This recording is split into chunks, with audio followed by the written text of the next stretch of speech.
Hello and welcome to another episode of Wide Angle. Today we are in conversation with Tanya Bhattacharya all the way from India. Hello Tanya, how are you? Hi Sajni, I'm keeping well, and thank you so much for reaching all the way from Dubai right here in India. And isn't it a pleasure and such a joy that we can connect virtually? And of course, we discovered we also know each other from way past. And imagine to have met like this and then realize that we have that past connection too. It's tremendous. So thank you for having me over. Thank you so much. You're most welcome. I'm very excited and I'm really grateful to you for your time, Tanya, and for agreeing to do this conversation with us. Um, Fun fact for our viewers. So Tanya and I used to, at one point in time, work with the same organization, in the same function, in the same team, but we've never met each other. We've never spoken to each other. It's only during the lockdown that I became a little more active on social media and on LinkedIn. And that's when I came across Tanya's profile and I saw her work, got really excited and inspired. And that's where the whole idea of getting Tanya on our show was born. And thankfully, she agreed to it as well. So here we have Tanya for you. Before we get started with our conversation, Tanya, I'm going to introduce you to all our viewers. So here's a little bit about Tanya in her own words. Tanya calls herself a business storyteller, and I find that tag very interesting, and we're going to talk a little more about that in a bit. Tanya has more than 18 years of experience in the field of learning and development and facilitation. She's worked with two major corporates during her career as an L&D resource in India, and she's also held a business partnership role in the Indian office of an international training firm that's headquartered in the Netherlands. Tanya currently facilitates workshops and coaches people managers as well as individual contributors to enable them to tell a better version of their work story, data story, product or service story, their personal branding story, and also the innovation pitch story. So lots of things there. Tanya enjoys conducting inspirational leadership through storytelling workshops, followed by coaching sessions as well. She's committed to helping leaders inspire their teams by using authentic stories and captivating narratives that make them unforgettable. Tanya works closely not just with corporates, but also with the social sector organizations and startups. Tanya believes that everyone, all of us, have a story to tell, and that we should be able to tell it in a way that highlights the impact that we do and that our work creates. So we want to learn a lot more about business storytelling and how that has an impact on corporates, businesses, and individuals from Tanya today. So on that note, Tanya, one more time, we extend a very warm welcome to you, and we're excited to get this conversation started. Thank you. I'm looking forward to it myself. Wonderful. So Tanya, I'm going to go back to the first thing that I said about you, which is you're a business storyteller. What does that even mean? Well, we do get this question quite a lot because people wonder if we tell other businesses stories, like, brand storytelling perhaps. However, being a business storyteller and a story coach means that we help people focus on the human side of their work. And because business folks, entrepreneurs, industry leaders, and experts, they often get caught up in using jargons. And we help them tell the better version of their work story, the product story, or their service story. And the version which will be easily understood, comprehended, and digested by a wide range of audience. So I want you to imagine a TED speaker, okay? And isn't it interesting and remarkable how we can comprehend such a complicated topic like cryptocurrency, maybe biomechanics, genetics, etc., within a 20 to 30 minute span of time. Now, what do these TED speakers do that makes it so easy to understand the work that they're doing, the research that they may have done? Basically, they tell stories instead of just listing out facts about their subjects and and the impact work that they're doing. So they use stories because good stories engage the audience better. They also stick longer in the audience's mind. And stories also contextualize matters which are otherwise sometimes, seemingly very disconnected. And we feel that they don't really fit into our world and we don't know the first thing about them. So they have a way of fitting concepts into our current realities, and that is the need of the hour, which is why we love to help people as business storytellers or data storytellers or story coaches to allow them to tell their own work stories better. So we don't fish for others. We essentially teach them how to fish and become better business storytellers themselves. Wow, very interesting. So, Tanya, I narrate a lot of stories myself. So, is there a difference between storytelling in the traditional sense of the term, the way we understand it, and corporate or business storytelling? Are these two different, or can I call myself a business storyteller? It's interesting that you say that, Sajni, that we all are storytellers, especially in the culture that we are born in. But it applies to us as humanity at large. Everything which has existed in the world to date has existed because of the stories which have been told. Yeah. Otherwise, how do we carry forward our parents' inheritance and then pass it on to our own children? How does culture get passed on from one to the other? It's really just the stories that carry it forward. Everything about history is recorded through a way of storytelling. Yeah. Mythology like stories.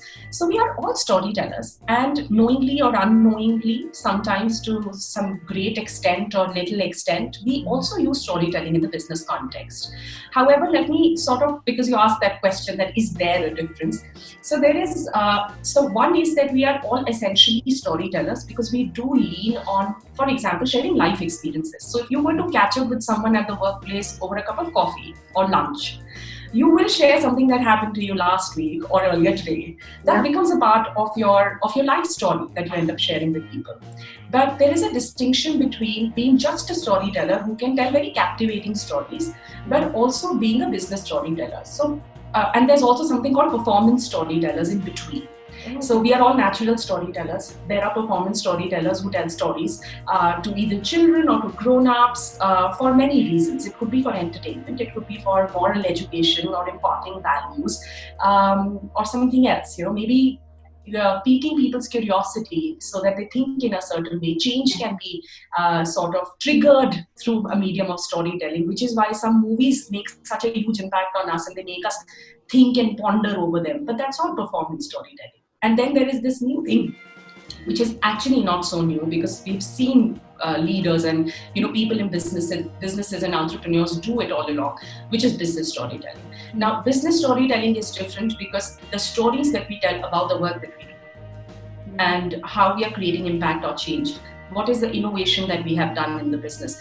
When we take that story out into the world, we are, first of all, we are doing justice to the work that we do. A lot of times, the kind of work that we do and also how we communicate about that work, there's a difference that exists, and we don't end up doing justice to that. And the gap that exists between what we say about our work and what we are actually doing is essentially a story gap. And that's where the business storytelling piece comes in, where you do justice to the work you have done by being able to explicitly explain it in a way that it fits into the world of your audience. When you create a product or a service that you have to offer, it's very important to be able to explain to the other person how it fits into your world. And we can help you. Or if there is a past experience, which is that some clients have really appreciated the work that we did. Sometimes we ask for like voice of customer. You would do that too, and your organization would do it too.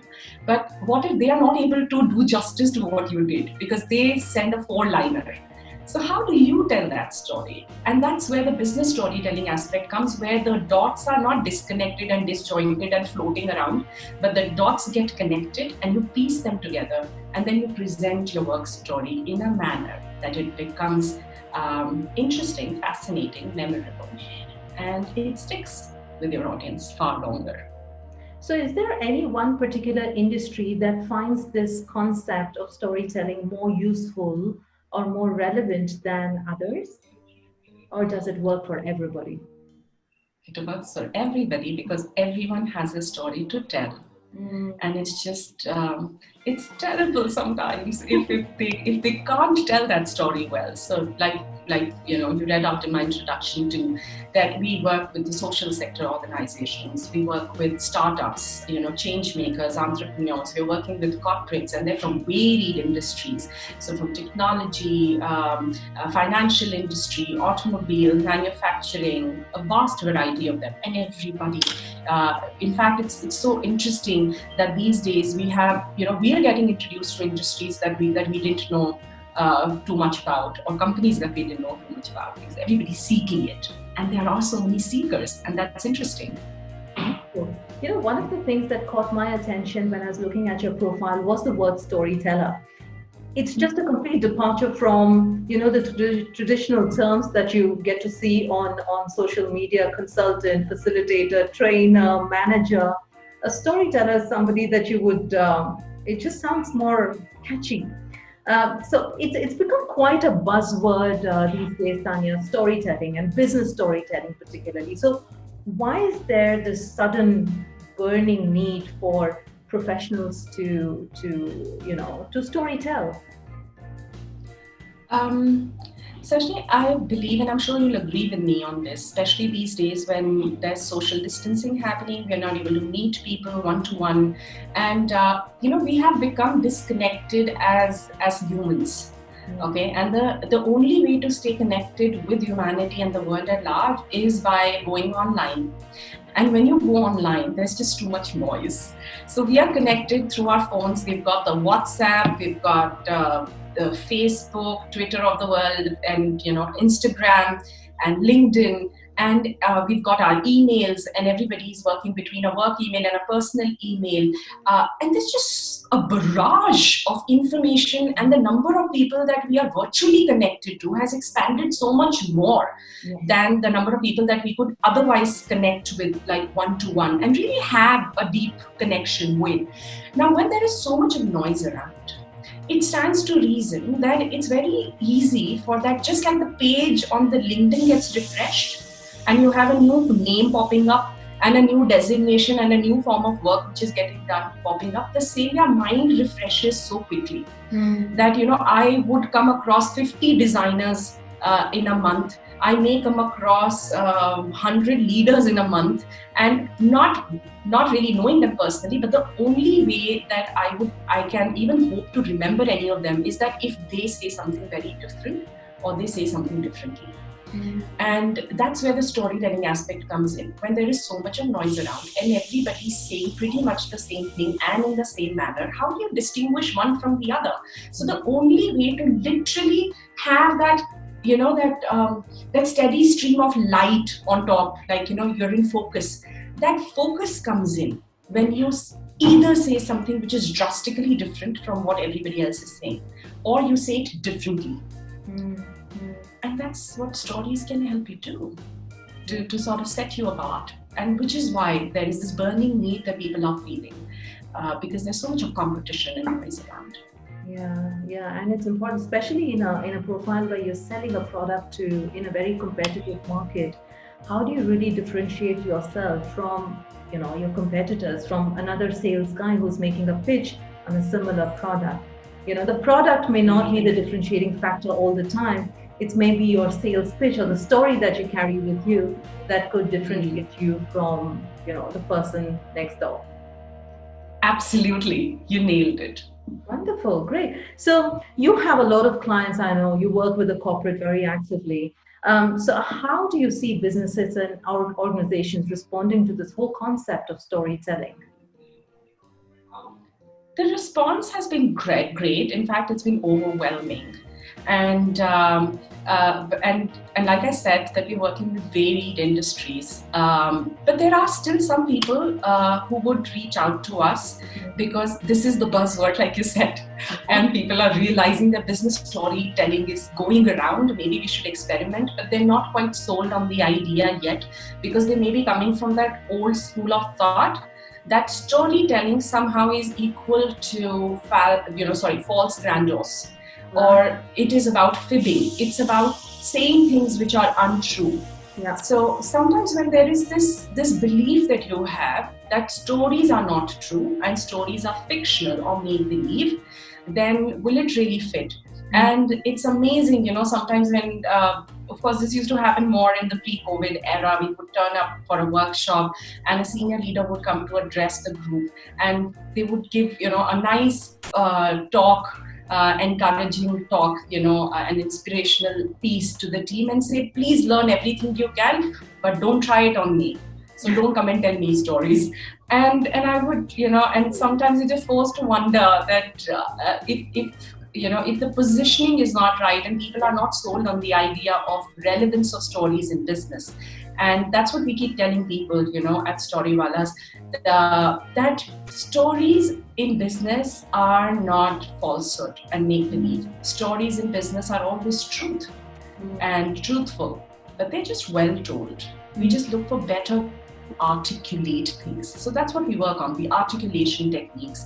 Data can be very dry, and if not contextualized and insights are not shared, then it becomes irrelevant for people, or it leaves them hassled or confused. So it's very important to be able to articulate it better. And that's what we aspire to do with our workshops and coaching sessions, etc. that we do. Yeah, and I agree with you when you say that data can be very dry. I don't know. I've never come across a situation myself where I've got inspired by data. I've got inspired by stories about, from people's experiences where I draw my inspiration from. So data is good to reinforce and to put it down in black and white, but what really gets action is when your people are inspired and motivated, and I think stories have the power to do that. True that, absolutely. Yeah, so we help people connect the dots that way through data, because data in isolation, it just sits there. And I think the biggest curse that people have is the curse of knowledge, because someone who's worked on a data slide and immersed themselves for like weeks or days in a certain data, they understand it, but they expect their audience to catch up and understand that data within 5 minutes or 20 minutes. That's humanly impossible. Yeah. So how do you contextualize data is what's important. So, yeah. Also, the data or the dashboard is really the output. What really gets you to that output are those stories, are those actions, are that inspiration that you draw is what really gets you to that data eventually. Absolutely. So, Tanya, share with us some examples and experiences of individuals that you've worked with. How have they responded to storytelling, and what has transitioned after that? So share some examples with us. Sure. So we do work very closely with individuals too. When we are working with founders or co-founders of startups or with change makers, and also with a lot of industry leaders and who seek one-to-one coaching. Mm-hmm. And it's very gratifying work. In fact, what I love most is especially when someone reaches a leadership position, they have about 20 plus, 30 plus years of experience behind them, but they acknowledge the fact that I've got as far as I have by doing, having the functional competency and maybe having some people's skills to have made it this far. But in this world where so much of noise and information is at the fingertips, the only way that I can make an impact is by becoming an inspiring leader. Mm-hmm. Like you said earlier, we are all storytellers, but do our stories just entertain or distract or digress, or do we use those stories to inspire people is what's interesting and important. And when people realize that and they come to us for one-to-one coaching, and through those, sometimes there are 4 or 5 connects, sometimes the relationship is much longer and we end up meeting them 8 to 10 times over like 4 to 5 months. But the change that we see in them, how they are, for example, when they're going for those, events, etc., town halls, they're, because they're thought leaders when they're posting articles or their own videos, or they show up for places where they're supposed to, like, they're invited as speakers. for speaker events, and they do a good job of it, and they get a lot of accolades. I think that's something that gives us a huge high, that we could see the needle movement, and it's very gratifying to. Of course, we work with groups, but working with individuals is even more gratifying because we see that journey complete, which is why coaching is fascinating. I love it. And it's a new skill that you've given to somebody, isn't it? When they can go and just story tell and get their message across very effectively. Just beautiful, amazing. So, Tanya, do you think anybody can be a can a known storyteller become a storyteller, particularly in a corporate environment? Because I'm very interested in seeing if my people, if my audience within the organization, can they learn this skill and can they use it to their advantage? Absolutely. And which is why, pretty much like everything that you have to learn, there are techniques and rules, right? Yeah. And frameworks. So, like, even if you have to play badminton or tennis, your coach would tell you that there's a technique of holding holding the racket and how do you swing. So there are certain basic tools and techniques that your coach would equip you with. The same thing works with storytelling tools. We work with very advanced frameworks, tools and techniques so that we can enable anyone to elevate their story. So see, there's no comparison between people that is one a better storyteller than the other. But everybody starts at their own pace and at their own levels of storytelling skills and how engaging are they as speakers. But wherever they are, if we were to work with them with the tools, techniques and frameworks that we have, and we invest time in them, anyone can up their own storytelling skills. And that is possible, and it does happen. But of course, you do need the other person to be committed to it, because you can keep saying it, but if they refuse to use the tools and techniques, then you can't do much about it. But it is possible for everyone to become a better version of themselves and become better storytellers. Wow. So for those of us who are really inspired with what you are sharing with us, what are some, maybe the top 3 principles that you would share about storytelling that that could work for a beginner? Okay. If I have to share 3 things or top 3 things that people should take back from this conversation, the first one would be that whenever you're working with a story, always think of the first thing, which is, are you intellectually stimulating someone? Are you adding value, sharing some sort of knowledge, evoking curiosity? So engage them at a mind level.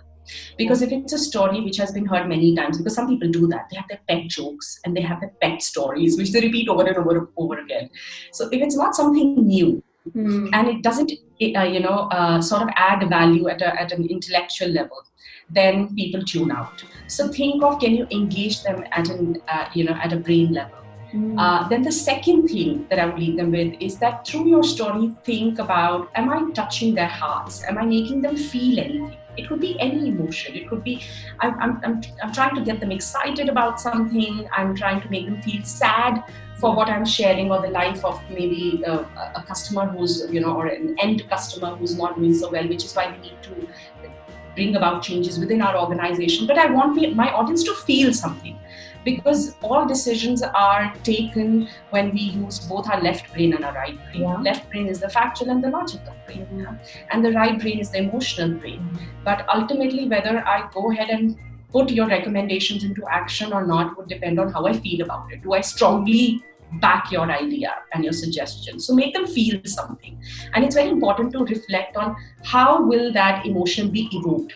Is it in the articulation, or is it in bringing that evidence, or what will be my tools and techniques to make them feel stuff? The third thing is, whenever we finish a story, if it is not just for entertainment value and to fill gaps. So don't just say, that's it, and shrug your shoulders. Always give people something to take back. So when you finish your story, there should be a learning that they should know. So what am I supposed to do with something that you just told me? So there should always be a go forward. And then, have that action in mind as to what you expect your audience to do with what you have shared. So usually it works very well if you have a key takeaway or a learning, life lesson, maybe that you can leave them with, or an action. Beautiful. So if you try this. I particularly like the fact that you mentioned the mind or the brain stimulation and also the heart stimulation, the emotional stimulation. Because I often hear people say, take a practical decision, leave emotions out of it. And I think that that's the most impractical thing that you could be saying. Because all our decisions, how much ever practical you are as a person, they are governed and they are influenced by how we feel about it emotionally as well. And that's what emotional intelligence is all about, when you strike a balance between the two.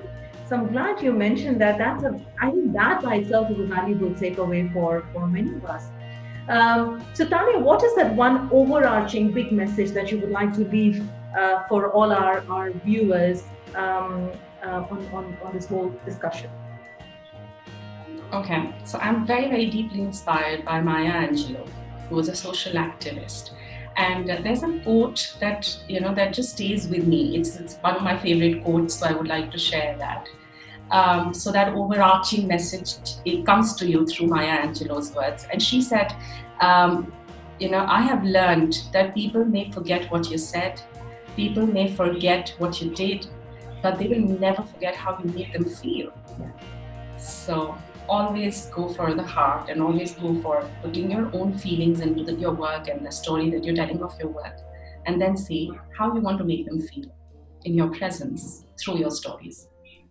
That's beautiful. Gave me goosebumps actually. Yeah, it is so true. People never forget how you make them feel. And that bit is something that we tend to ignore inside our boardrooms, inside our team huddles and our meeting rooms. We're so focused on the facts and the figures that we forget how the communication of those facts and figures could make people feel. So that's a great message. Thank you so much. This was short and sweet, I think very impactful. And I'm going to come back to you again with a request for another conversation, I think, because I don't think I've had enough. So I'm sure our audience feels the same. So thank you so much with all my heart. Sure, and I look forward to it. It was such a pleasure finally meeting you and talking to you. And I look forward to more conversations with you. Thank you. On that note, we sign off and we'll come back one more time, another episode, another speaker. Stay tuned.